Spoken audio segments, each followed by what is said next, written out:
시편 139편 1절에서 10절 말씀까지입니다. 찾으실 줄 알고 봉독하겠습니다.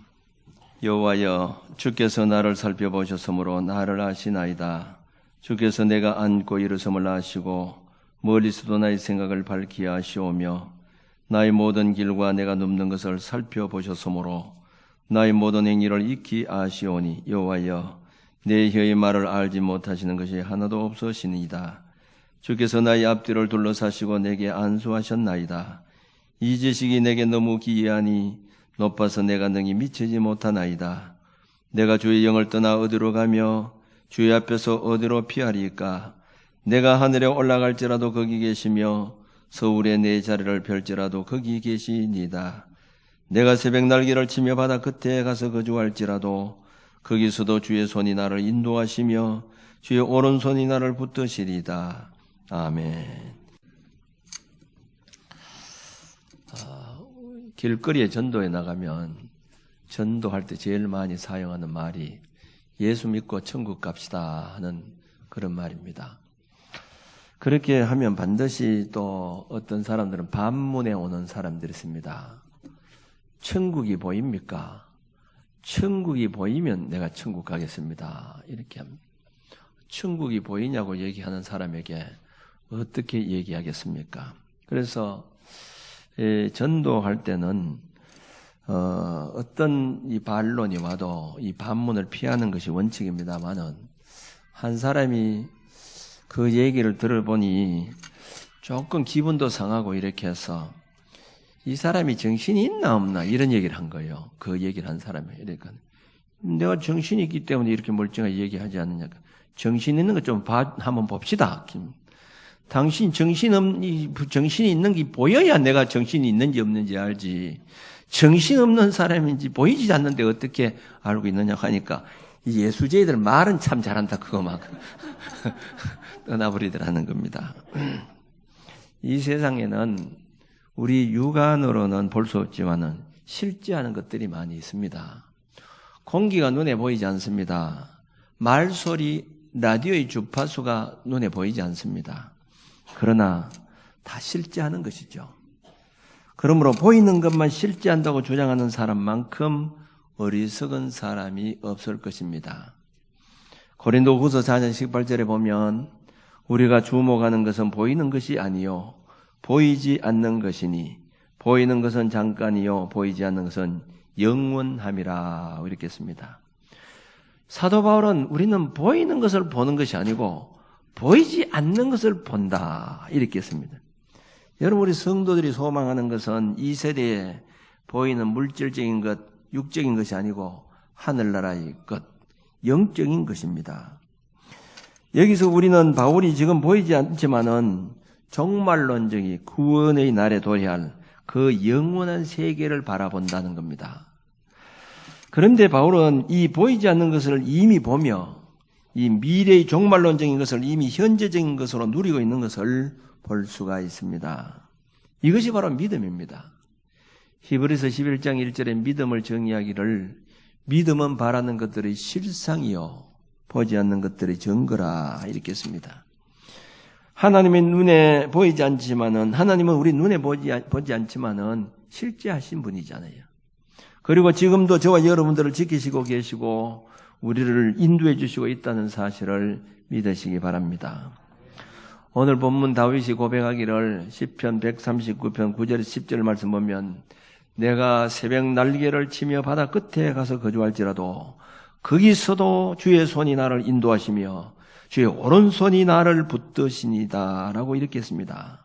다윗은 이 하나님의 손을 육신의 눈으로 본 것이 아닙니다. 비록 육신의 눈으로 볼 수 없지만은 그 영적인 눈으로 볼 때에 하나님께서는 늘 그와 함께 하시고 그를 붙잡고 있다고 하는 사실을 그는 알게 되었던 것입니다. 그래서 블레셋 장군 골리앗과 전투를 할 때도 너는 칼과 단창으로 내게 오거니와 나는 만군의 여호와의 이름으로 내게 가노라 이렇게 했습니다. 이것은 바로 눈으로는 육적인 눈으로 보이지 않지만은 하나님의 손이 그를 붙잡고 있다고 하는 것을 그는 깨달았기 때문입니다. 시편 74편은 아삽이 선시입니다. 74편 11절에 보면 주께서 어찌하여 주의 손 곧 주의 오른손을 거두시나이까 주의 품에서 손을 빼내시어 그들을 멸하소서 이렇게 했습니다. 아삽은 여기에 대적들이라고 하는 것은 바벨론을 말합니다. 바빌론들이 하나님의 선택된 백성들을 압박하고 성전을 회파하고 있는데도 하나님께서 손을 놓고 있는 것 같은 그 상황을 안타까워하는 마음으로 하나님이여 손을 펴서서 저 대적들을 멸해 주세요. 이렇게 기도하고 있는 것을 볼 수가 있습니다. 이것을 보면 우리의 육신의 눈으로 볼 수 없지만은 분명히 영적인 안목이 열린 사람은 세상 사람들이 볼 수 없는 것을 볼 수 있다고 하는 것을 알 수가 있습니다. 이 하나님의 손을 보는 사람은 언제나 용기를 가지고 담대하게 세상을 살아갈 수가 있습니다. 그리고 어떠한 일을 당해도 그 사람은 흔들리지 않고 담대하게 그리고 겸손하게 주어진 일들을 잘 감당해 나갈 수가 있는 것입니다. 그러므로 살아계시고 인격적인 하나님을 참으로 믿는다고 하면 하나님의 손을 순간순간마다 볼 수 있어야 된다는 겁니다. 그러면 어떻게 역사하시는 하나님의 손을 우리는 볼 수 있을까요?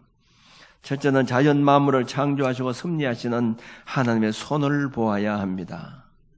우리는 자연의 움직임을 보면서 하나님이 자연을 만드시고 섭리하시고 계심을 보아야 된다는 거죠. 이사야 48장 12절 13절 말씀 보면 야곱아 내가 부른 이스라엘아 내게 들으라 나는 근이 나는 처음이요 또 나는 마지막이라 과연 내 손이 땅의 기초를 정하였고 내 오른손이 하늘을 폈나니 내가 그들을 부르면 그것들이 일제히 서느니라 이렇게 했습니다. 하나님은 어디서든지 얽매이지 않고 초월해 계시면서 자연을 섭리하고 계십니다. 나무가 자라나고 눈이 오고 바람이 불고 비가 내리는 이 모든 것은 하나님이 하시는 일이고 역사하시는 일입니다. 아방시대 때 3년 6개월 동안 비가 땅에 내려오지 않는 것도 하나님이 하신 일이요. 엘리야 선지자의 기도를 들으시고 비를 내리게 하신 분도 하나님이십니다.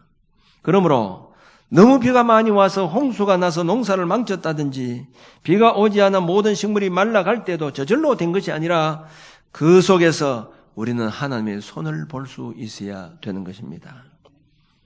어느 예수 믿는 교수가 이제 학생회를 전도하면서 이 우주 만물은 하나님께서 창조하신 것이다. 이렇게 얘기했더니만 학생이 웃으면서 그거는 저절로 생긴 것이지 뭐 하나님이 지으셨습니까? 이런 얘기 저절로 생긴 것이다고 하니까 더 이상 답변을 할 수가 없잖아요.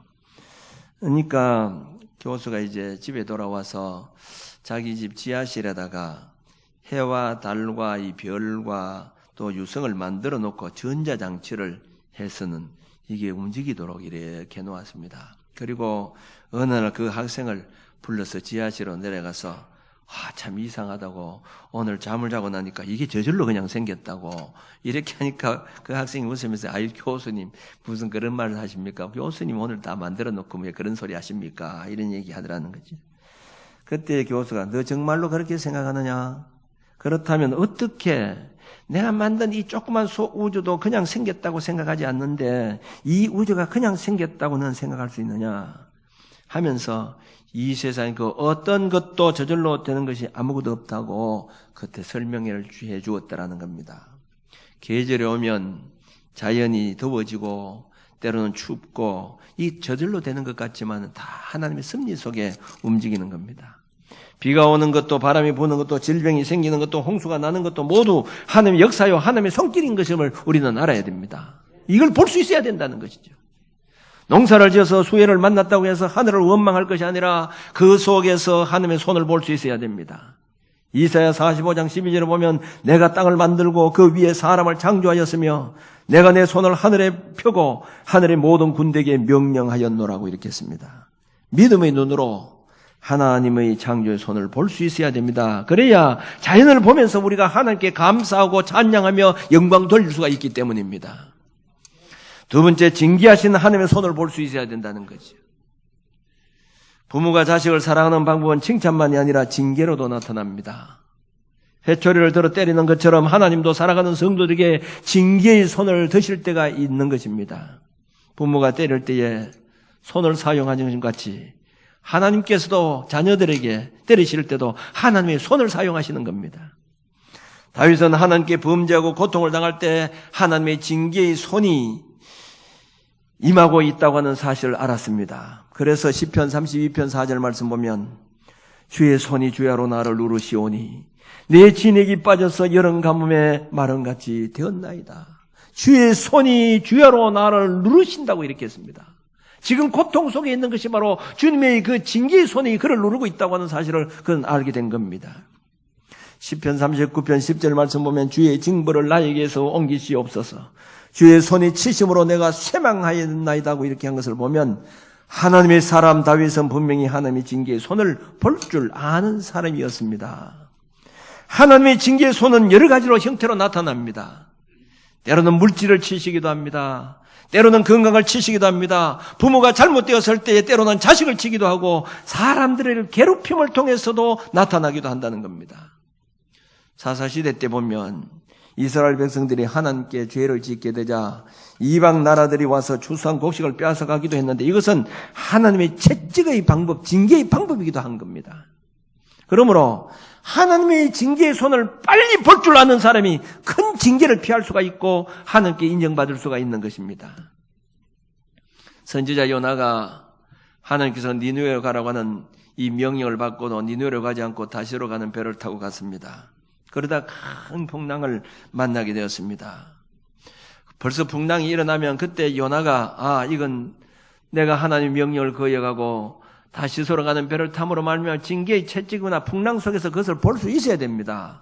그런데 그걸 보질 못했습니다. 선장이 잠자고 있는 그 요나를 깨웠습니다. 그리고 이 재앙이 누구로 인한 재앙인가 우리가 제비를 뽑자고 해서 제비를 뽑았는데 그 요나가 걸려들고 말았습니다. 그때야 비로소 이 요나는 풍랑이 자기 죄 때문에 징계의 채찍이라는 사실을 알고는 나를 들어서 바다에 던져달라고 이렇게 했습니다. 요나를 던졌을 때 풍랑이 잔잔하게 되어졌던 것입니다. 요나에게 임한 하나님의 징계의 손은 풍랑으로 나타나게 된 겁니다. 다윗은 그의 아들 이 압살롬에게 쿠데타를 당해서 피난을 갔는데 전하는 바에 의하면 신발도 제대로 신지 못하고 뒷문으로 도망을 쳐나왔다고 합니다. 얼마나 억울한 일입니까? 그렇게 억울한데도 불구하고 시므이라고 하는 사람이 도망을 치는 다윗을 향해서 언덕 위에서 다윗을 향해서 돌을 던지면서 사무엘하서 16장 7절에서 8절에 보면 사악한 자여 가거라 사울의 족속의 모든 피를 여호와께서 너게로 돌리셨도다. 너는 피를 흘린 자이므로 화를 자초하였느니라 이렇게 조롱을 했습니다.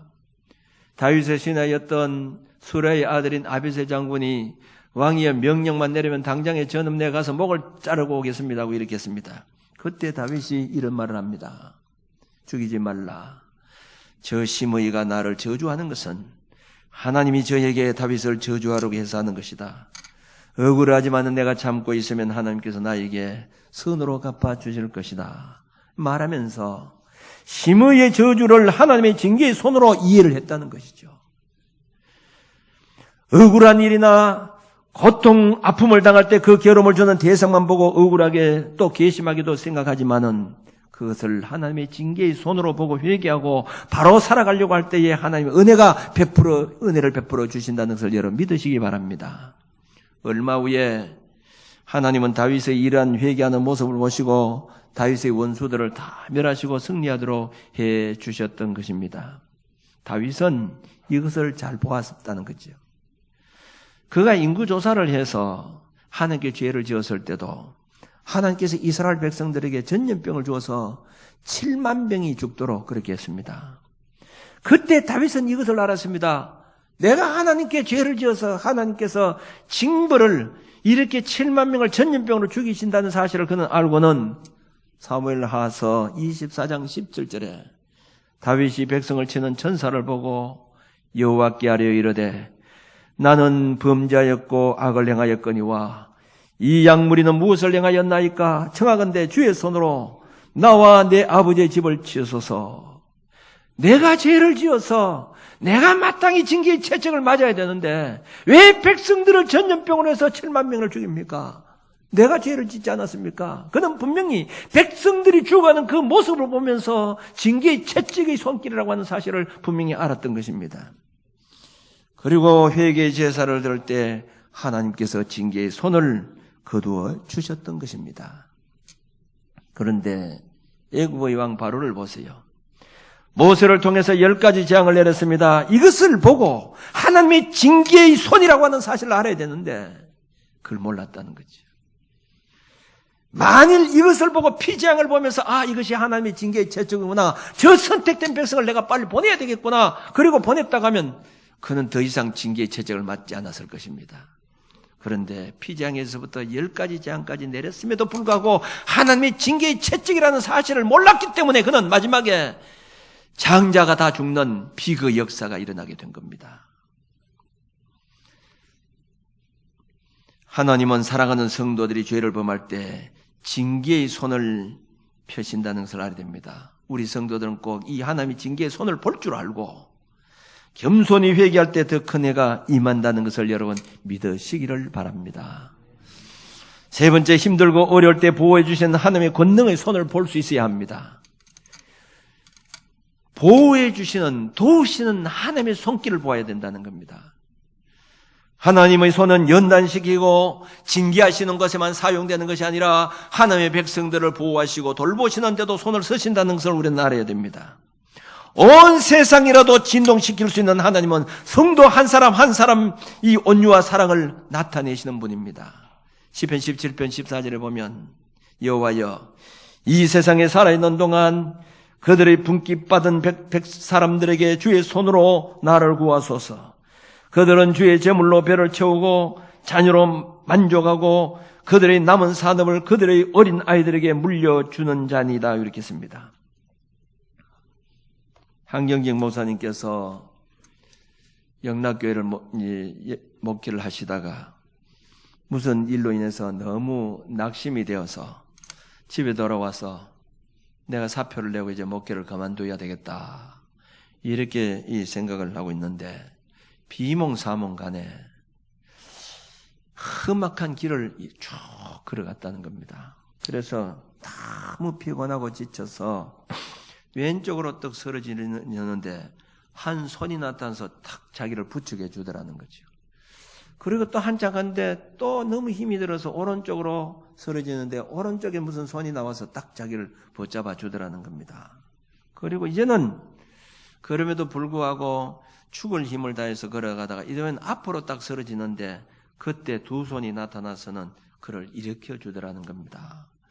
그렇게 계속해서 험악한 길을 가다가 눈을 번쩍 들었더니만 이건 잠잔 것도 아니고 이는 역력한 환상을 그에게 보여주셨는데 그때 이 목사님 깨닫기로 내 힘으로 목회하는 것이 아니구나.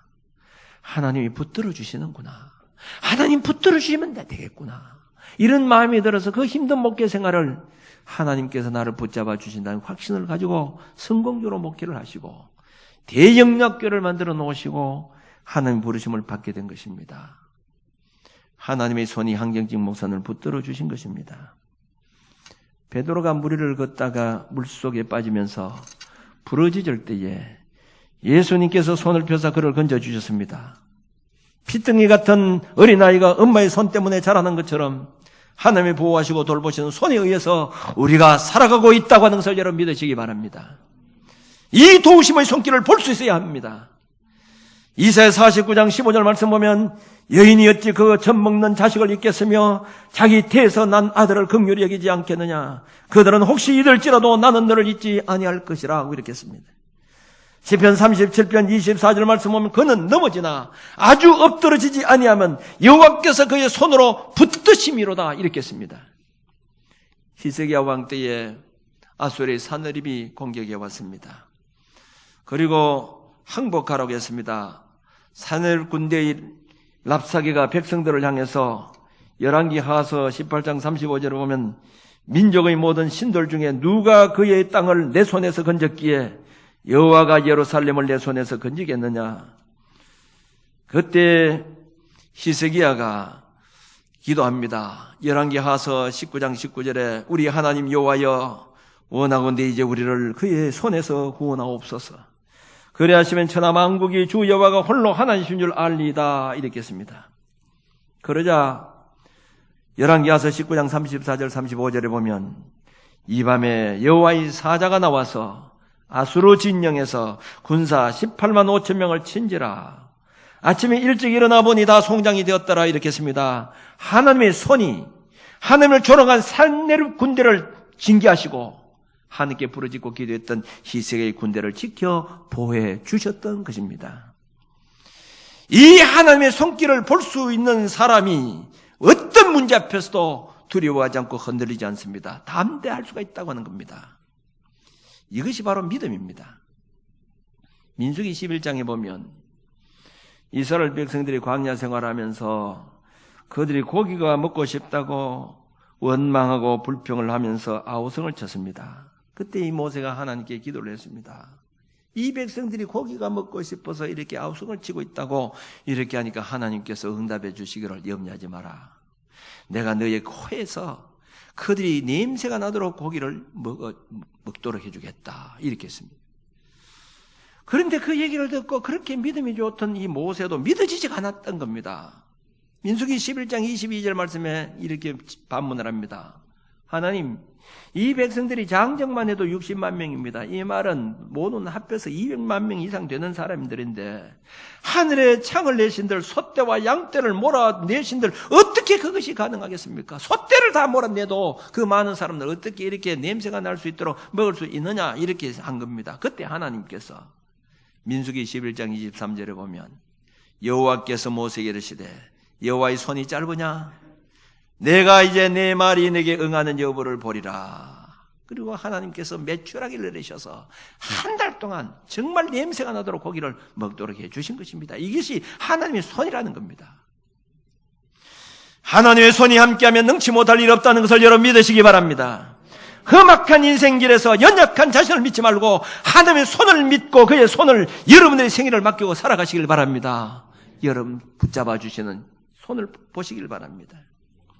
이사야 41장 10절 말씀 보면 두려워하지 말라 내가 너와 함께함이라. 놀라지 말라 나는 네 하나님이 됨이라. 내가 너를 굳세게 하리라. 참으로 너를 도와주리라. 참으로 나의 의로운 오른손으로 너를 붙들리라. 이렇게 했습니다. 주님께서 붙잡아 주신 손을 여러분 오늘 또 볼 수 있기를 바랍니다. 복음선거가 주민된 모르겠는데요. 주님의 이 손을 꼭 잡고 가소서. 매 순간순간마다 주님께서 붙잡아 주신 그 도우시는 손길을 여러분 보면서 살아갈 수 있기를 바랍니다.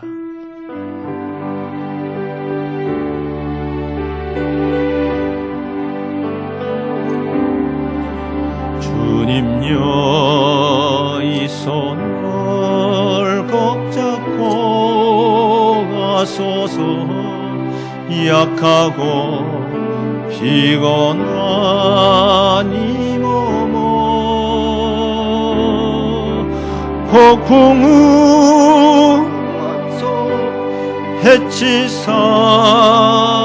해치사비처럼 손잡고 날 인도하소서.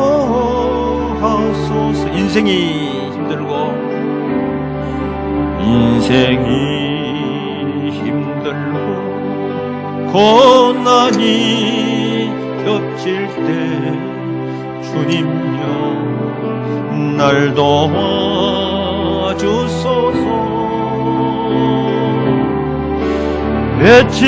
외치는 이 소리 귀 기울 우리 시사 손잡고 날 인도하소서.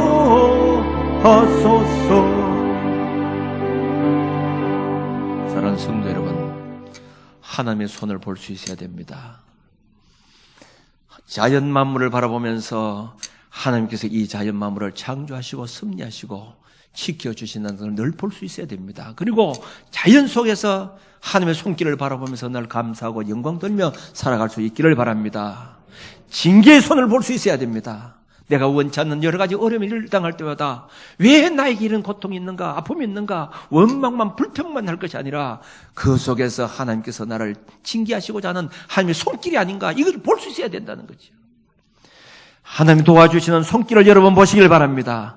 내가 아무리 힘들고 어렵다 할지라도 지금도 하나님께서 나를 붙잡아 주시고 도와주신다고 하면 우리는 문제 앞에서 흔들릴 필요가 없습니다. 우리는 홍해바다 앞에서도 담대할 수가 있습니다. 블레셋 군대 앞에서도 또한 골리앗 앞에서도 우리는 담대할 수가 있습니다. 하나님께서 나를 붙잡아 주시고 있다고 하면 우리는 이 확신을 가지고 세상을 살아갈 수가 있는 것입니다. 육신의 눈만 가지고 세상을 바라보지 말고 영적인 눈이 떠져서 오늘 또 우리와 함께 하시는 하나님의 능력의 손길을 날마다 바라보면서 소망을 가지고 담대하게 살아가는 저와 여러분들이 되어주시길 바랍니다. 기도드리겠습니다.